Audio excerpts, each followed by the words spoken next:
very, very short commercial break. Back to the second segment of the show, the final segment of the show for today. We're talking to a United States colored trooper with the 13th Regiment, who's given us some information in reference to the election of President Abraham Lincoln and how he reacted to that election. Let's pick up at that, Trooper Radcliffe. Yes, sir.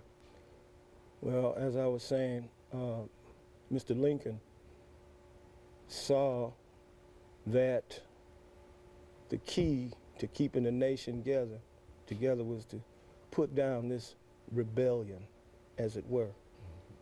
So the next day, I remember he called for 75,000 volunteers. And through the grapevine, we heard that colored men in Michigan, Massachusetts, Connecticut, Ohio, New Hampshire, they commenced to drilling, training themselves, organizing themselves to fight for the old flag. Then they were told to go home. They wouldn't be needed. This was white man's war. If we got to do anything at all, it involved a pick and a shovel. But that being said, we still, amongst ourselves, mobilized. Mr. Frederick Douglass said it. How you gonna win the war with your white hand without your strong black hand? And he told that to Mr. Lincoln. Well, Mr. Lincoln was a politician, and he was afraid of making certain people angry to leave the Union to go to the Confederacy. So, being a politician, he straddled that fine line. You know, being a Canadian citizen now, I'm looking at this like, I am so glad I'm not down there, because I know what's happening.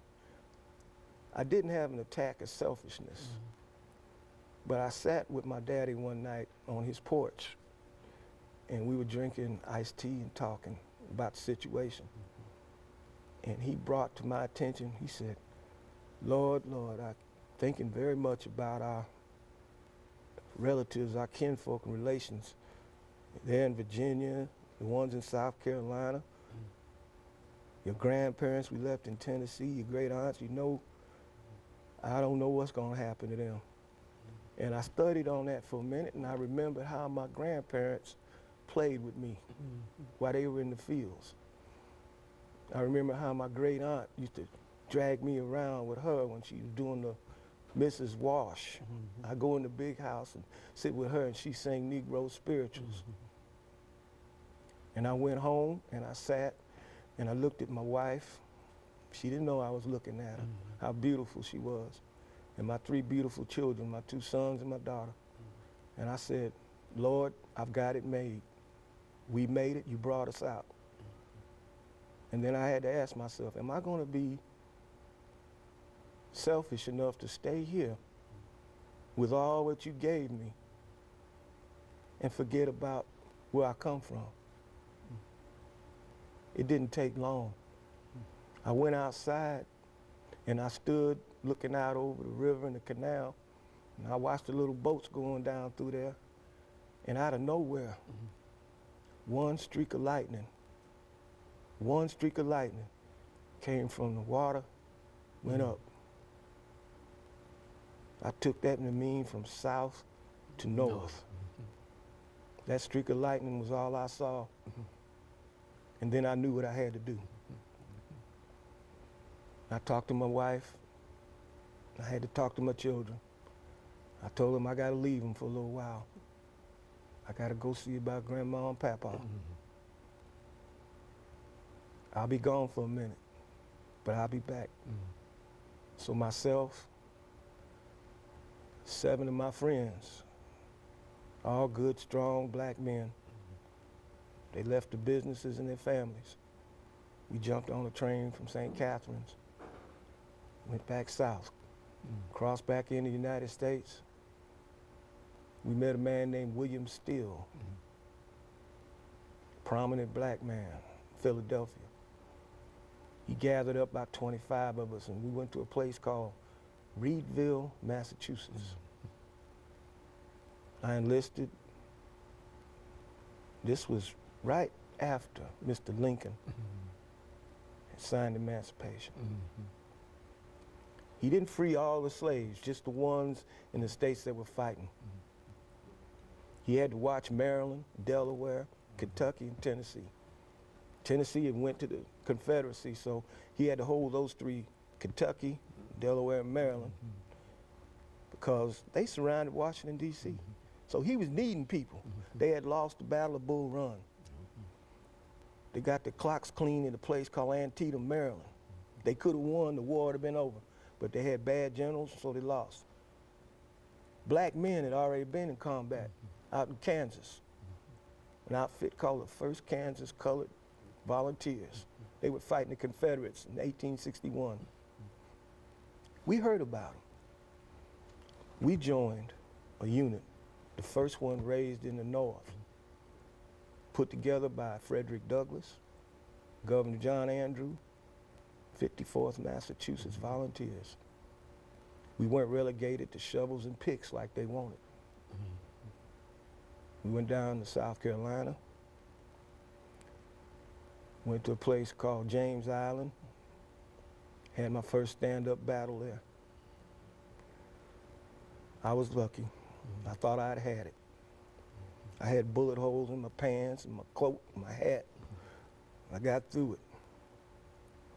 We marched, went over to a place called Morris Island, and they told us, we're gonna attack yonder, this fort, a battery, they called it, Wagner. We prayed. Some of us cried. A lot of us took pieces of paper. My best friend from back home in St. Catherine's, I wondered what he was doing. He was sewing a piece of paper inside his coat. Had his name on it. I didn't know any better, and I said, Frank, what are you doing? He said, tomorrow, if I fall, I want somebody to know who I am. And I looked at him, and it came over me. We were going into the attack first. We all might not make it out of here. Long story short, for those that thought the colored man wouldn't fight, we showed them. With that said, there were nearly 200,000 of us went into the military. I was wounded later in Florida, a place called Olusty. I went back home to Canada to heal. 54th was back in South Carolina. This unit in Nashville, close to my home, was forming. They were taking former slaves, free men of color, the 13th United States Colored Troops. So I joined that. I went in with a rank of sergeant by me having prior battle experience. We guarded the railroad lines from Johnsonville to Tennessee, all the way to Nashville. We fought the Confederates along the railroad lines, the Confederate cavalry. We beat Bedford Forrest a few times too. And we had reason to go after him, but we went after him. When Nashville came, December 15th and 16th, 2 brigades of colored troops took part in that battle. The 13th went in on the December 16th, 1864. I was wounded again, but our regiment was the only one that got to the top of the Confederates' position, and we ran them off. We lost approximately 60% of our men, officers included. When General Thomas, the federal commander, rode over the field after it was over, he said that he didn't want to hear anybody else say that the black man wouldn't fight. We even got congratulations from a rebel general. So after that, I was promoted to lieutenant, mainly because we were running out of men. Okay, very good. And of course, we're running out of time here, Trooper.